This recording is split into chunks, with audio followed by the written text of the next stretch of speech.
अस्सलाम वालेकुम। मैं हूं ज़ैनब आसिफ और आप देख रहे हैं इन्फो ट्रेल। ये वीडियो मेरे इस यूट्यूब चैनल की पहली वीडियो है और ये वीडियो बहुत ही इंटरेस्टिंग होने वाली है क्योंकि इस वीडियो में आप जानेंगे कि दुबई कैसे एक छोटे से गांव से एक आज ऐसा शहर बन गया है जो पूरी दुनिया की तवज्जो का मरकज़ है।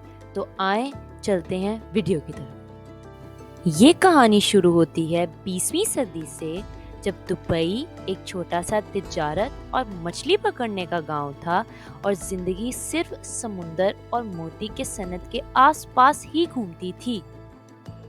फिर दुबई के लीडर्स ने दुबई को बदलने का इरादा किया और इसमें सबसे अहम किरदार शेख राशिद बिन सईद और मखदूम का था, जिनकी लीडरशिप के अंडर दुबई ने एक अजीम तब्दीली का सफर तय किया। हकीकी मायने में दुबई की किस्मत तो तब बदली जब दुबई में ऑयल दरियाफ्त हुआ और ये ऑयल की दरियाफ्त दुबई के लिए किसी सोने के खजाने से कम ना थी।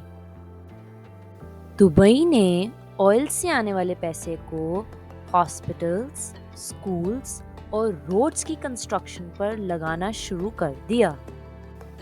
इसके अलावा दुबई इंटरनेशनल एयरपोर्ट, जो पहले एक छोटा सा एयर स्ट्रिप था, लेकिन आज दुनिया के मसरूफ तरीन एयरपोर्ट्स में से है, जैसे कि आप अपनी स्क्रीन पर देख सकते हैं। दुबई के लीडर्स को ये बात समझ आ गई थी कि ऑयल से आने वाली इनकम काफ़ी नहीं, इसीलिए उन्होंने दुनिया भर से टूरिस्ट को अट्रैक्ट करने के लिए डेवलपमेंट का काम शुरू कर दिया।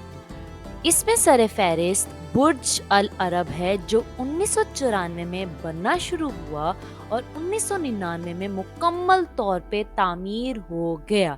ये दुनिया का पहला 7 स्टार होटल है और दुनिया के ऊंचे तरीन होटल्स में से एक है। इसका मुनफरिद डिज़ाइन और बेशुमार सहूलियात ही लोगों को लुभाने के लिए काफ़ी हैं। यहाँ पर लोग luxurious hotel rooms, sweets, view और डाइनिंग से लुत्फानंदोज हो सकते हैं। बुर्ज अल अरब की वजह से ही दुबई में इकोनॉमिक बूम शुरू हुआ। जहाँ दुबई की बात हो वहाँ बुर्ज खलीफा की बात ना हो, ऐसा तो हो नहीं सकता। जहाँ दुबई ने बुर्ज अल अरब बनाया वहाँ पे बुर्ज खलीफा भी बनाया, जिसकी इफ्तिताह 2010 में हुई। ये दुनिया की ऊंची तरीन इमारत है। जी हाँ, ये दुनिया की ऊंची तरीन इमारत है जिसकी ऊंचाई 828 मीटर है और दुनिया भर से लोग इस खूबसूरत इमारत का नज़ारा करने के लिए आते हैं। इसके इर्द गिर्द खूबसूरत आबशार और लाइटिंग इसकी खूबसूरती में इजाफा करती हैं। दुबई के पाम आइलैंड्स का नाम तो आपने सुना ही होगा। पाम आइलैंड्स का ख्याल दुबई के लीडर्स को 1990 में आया, लेकिन इस ख्याल को हकीकत में बदलना एक बहुत ही मुश्किल काम था क्योंकि दुबई एक रेगिस्तान था। लेकिन दुबई के लीडर्स ने इस चैलेंज को एक्सेप्ट किया और 2001 में पाम जुमेरा की कंस्ट्रक्शन का काम शुरू कर दिया गया और 2006 में पाम जुमेरा की कंस्ट्रक्शन मुकम्मल हो गई। पाम जिबल अली कंस्ट्रक्ट किया जा रहा था, लेकिन फाइनेंशियल क्राइसिस के दौरान उसकी कंस्ट्रक्शन का काम रोक दिया गया। अब वो दोबारा से रीडेवलपमेंट के प्रोसेस में है। म्यूजियम ऑफ फ्यूचर दुबई एक शाहकार से कम नहीं है। इसका डिज़ाइन बहुत ही मुनफरिद है और जितना ये बाहर से देखने में खूबसूरत है उतना ही ये अंदर से भी खूबसूरत है। ये 2022 में मुकम्मल हुआ और इसके अंदर 5 फ्लोर्स हैं, जहाँ पर टूरिस्ट टेक्नोलॉजी, फ्यूचर और स्पेस के बारे में एक्साइटिंग तरीके से इंफॉर्मेशन हासिल कर सकते हैं।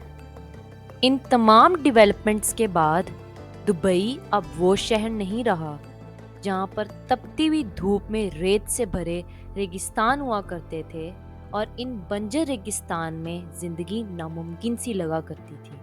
दुबई अब वो शहर बन गया है जहाँ पर लोग आना, रहना और ज़िंदगी बसर करना पसंद करते हैं और इसे सिटी ऑफ लाइट्स भी कहा जाता है, यानी रोशनियों का शहर। यहाँ पर सुबह तो रोशनी होती ही है, लेकिन रात को तो जैसे पूरा दुबई जगमगा उठता है और पूरे शहर की खूबसूरती अपने आबोताब पर होती है। اگر ہم اس ویڈیو میں ایک اہم شخصیت کا ذکر نہ کریں تو یہ ویڈیو نامکمل رہتی ہے، اور وہ شخصیت ہیں شیخ راشد بن سعید المختوم کے بیٹے شیخ محمد بن راشد المختوم، جنہوں نے اپنی سوچ اور پختہ ارادگی سے دبئی کو بدلنے کے لیے جی جان لگا دی، اور اس میں کوئی دو رائے نہیں ہے کہ ان کی یہ محنت رنگ لائی ہے۔ امید کرتی ہوں آپ کو یہ ویڈیو پسند آئی ہوگی۔ انشاءاللہ ایک نئی ویڈیو کے ساتھ حاضر ہوتی ہوں، تب تک کے لیے اللہ حافظ۔